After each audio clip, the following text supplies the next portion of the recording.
Dear students, today in this video we are going to do some important questions of class 12 history lesson 10 colonialism in countryside. There is every possibility of these questions coming in the Cbse board exam because these questions have been coming in the exams for the last several years. If you want to watch videos of other lessons, you can see the link by going to the description. So let's start the video. Question 1. Why did the landlords default in paying the revenue amount under the British government?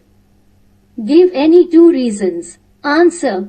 In the first few decades after the Istamri or permanent settlement, there were frequent defaults in paying the revenue demands, as a result of which the arrears of revenue increased.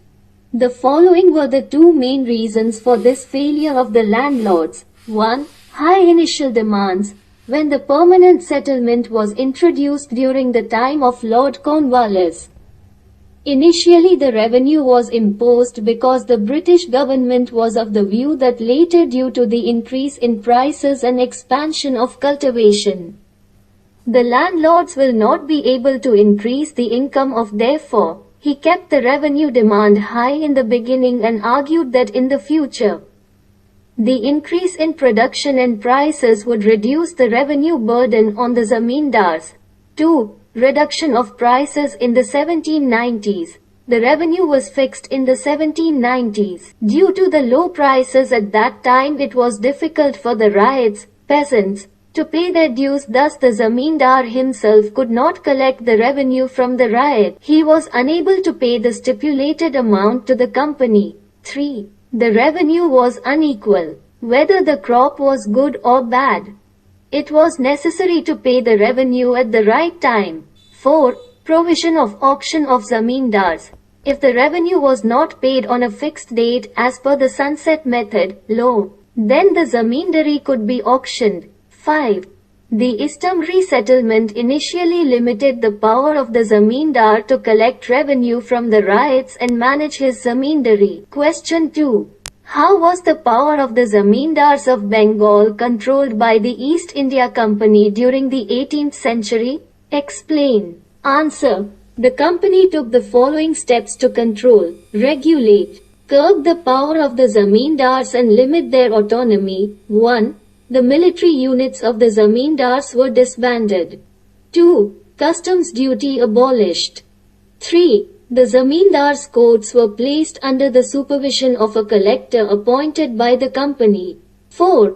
The power to administer local justice and local police was taken away from the zamindars. As a result of these measures, the power of the zamindars became limited and restricted, and the office of the collector was established as an alternative center of power. In one case, a company official was sent to the zamindari with the following instructions: take full charge of the district and take the most effective steps to put an end to all the influence and authority of the Raja and his officers. Question 4. Explain any two strategies adopted by the zamindars of Bengal to avoid excessive revenue demands and possible auction of landed estates. Answer. At the end of the 18th century, there was a crisis situation in front of the landlords. As a result of default in the payment of revenue amount, the arrears of revenue kept on increasing, due to which the situation of auction of the property used to come many times. With this, it was natural for the power of the landlords to decrease due to the rise of the jotdars. But despite this, the power of the landlords in the rural areas did not end. Despite the high demand for revenue and the possible auction of their landed estates, the zamindars maintained control over their zamindaries in the following ways. 1. Fake sale. Many types of methods were adopted in fake sale, such as giving some part of the zamindari in the name of women, mother, wife, because women's property was not taken away, or stopping the demand of revenue. With this, at the time of auction, the property had to be sold to the landlord at a low price by the landlord's men by giving higher bids. In such a situation, the company could not even recover the accumulated dues. 2. By the use of force. A. if an outsider used to buy land in auction, the latial of the old landlord did not give him possession. B. Sometimes the old riots did not allow the people of the outside buyer to enter the land. C. They used to believe that the old landlord is their food provider and they are his subjects. D. According to him, the sale of the zamindari hurt his identity and pride. Therefore the zamindars could not be easily displaced. Question 5. The fight between the plow and the spade went on for a long time. Justify this statement with reference to the Santhals and Pahari people living in the Rajmahal Hills during the 18th century. Answer. In the last decades of the 18th century, the British encouraged the clearing of forests to increase the area under stable cultivation. He wanted to civilize the wild people and get them to do farming. In the 1770s, he adopted a policy of exterminating the Paharias and later entrusted the Paharias with the responsibility of maintaining the conduct of their people by paying an annual allowance to the chiefs, but did not achieve sufficient success in this. Under these circumstances, the Highlanders continued to fight outsiders to protect themselves from hostile military forces and went into the interior of the hills, feeling that every bad man, even Buchanan, was their enemy, who has come to destroy their lifestyle and means of survival by taking away their forest and land. So he resisted them. After this, when the Santhals settled on the hills of Rajmahal, the people of the hills opposed them. The arrival of the Santhals was a sign of a new threat.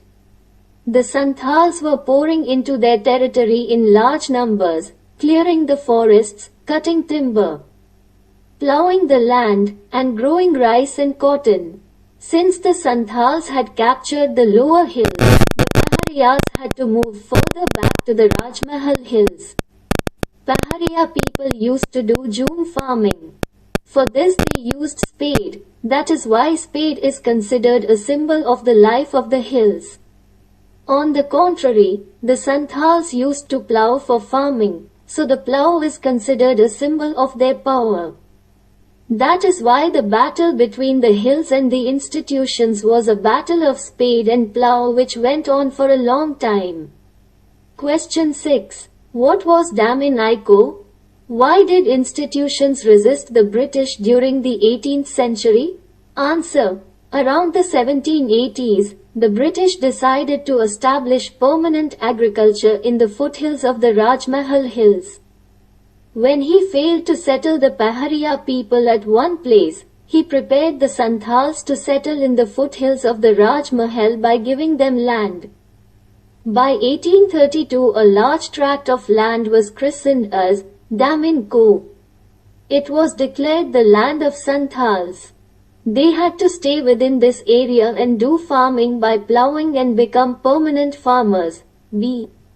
The following were the reasons for the resistance of the Santhals to the British sad face. I. The government, state, was imposing heavy taxes on the land cleared by the Santhals and started farming. The moneylenders, Deku, were charging very high rate of interest and were occupying the land in case of non-payment of loan. E. The zamindars were claiming their control over the Damin area. Question 7. Why did the Paharia people attack the plains where the farmers used to do farming by settling down at one place, and then how the landlords had to buy peace? Explain. Answer. 1. A. The invasions of the plains by the hill people were especially to keep themselves alive in the years of scarcity or famine. B. Apart from this, these attacks were also a way of showing their power over the communities living in the plains. C. These attacks were done to make political relations with outsiders. 2a. The zamindars living in the plains often had to buy peace from these hill chiefs by paying regular tribute. B. used to pay some toll to the traders for getting permission to use the routes controlled by them. When such toll was received by the hill chiefs, they used to protect the traders and give assurance that no one would loot their goods. Question 8. How was Ricardo's idea of land ownership implemented in Bombay Deccan? Review. Answer. A. Ricardo's idea of land ownership was implemented in the Bombay Deccan in the form of Ryotwari system. Under this, the first revenue settlement was implemented for 30 years in the 1830s. B. As a result of the Ryotwari revenue system, the debt of farmers increased due to the following reasons. 1. High revenue. The revenue was so high, as a result of which farmers left their villages and went to new areas. Apart from this, in the event of no rain and crop failure, the condition of the farmers became very critical because due to non-payment of revenue, the crops of the farmers were confiscated and the whole village was fined. 2. Decrease in the prices of agricultural products after 1832, due to the fall in the prices of the products. The income of the farmers also decreased, due to which the condition of the farmers worsened. 3. Famine. In the years 1832 to 34, there was a famine in many rural areas, due to which there was a lot of loss. About a third of the livestock died, half of the human population perished, and there was no food for the rest, as a result of the above reasons. The outstanding revenue of the farmers increased. They took loans from the moneylenders to meet their needs, but due to non-payment of the loan on time, their amount increased and they were deeply buried under the debt. Question 9. The facts and evidence given in the fifth report cannot be accepted without any criticism. Or by whom and why was the fifth report written? What was its purpose? Describe its main features. Or describe the fifth report presented by the Select Committee on the East India Company to the Parliament of England in 1813. Answer. A. What was the fifth report? This report was presented in the British Parliament in 1813. It described the administration and activities of the East India Company in India. There were 1002 pages in this report, of which more than 800 pages were appendices, which included applications from zamindars and ryots, reports from collectors of various districts, statistical tables relating to revenue returns, and written comments by officials on the revenue and judicial administration of Bengal and Madras. B. Reasons for writing. 1. After the establishment of the East India Company's rule in India in the 1760s, criticism of its actions started in England. Some sections were opposing the company's monopoly of trade with India and China. Their demand was that the royal decree under which this monopoly was given to this company should be cancelled. 2. There was an increase in the number of private traders who were willing to trade with India. 3. The merchants and industrialists were keen to open the Indian market to British manufacturers so that they could sell their goods in India. 4.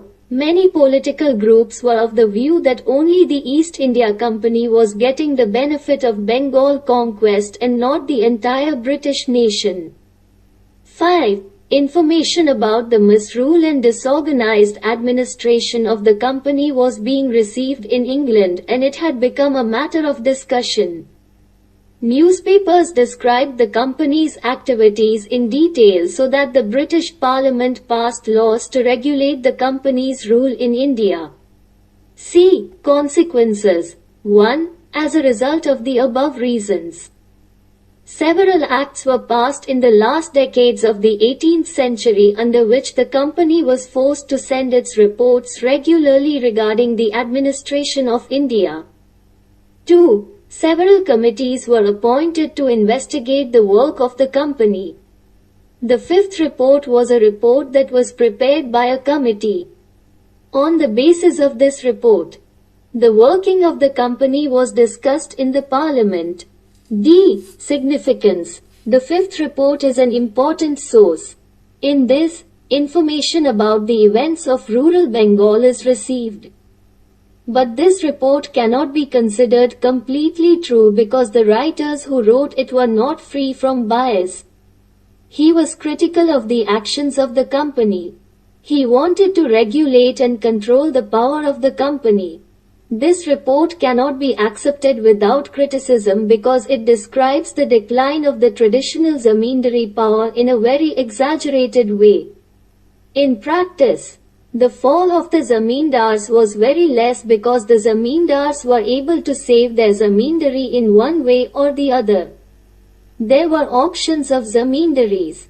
But the zamindars used to save their zamindaris by adopting new methods and were displaced in very few cases. How did you like this video? We'll tell by commenting in the comment box. Write if you like the video. If you are new to my channel and you have not yet subscribed to my channel Gurudev Classes, then subscribe. Also press the bell icon so that you will get the notification of upcoming videos first. Thank you.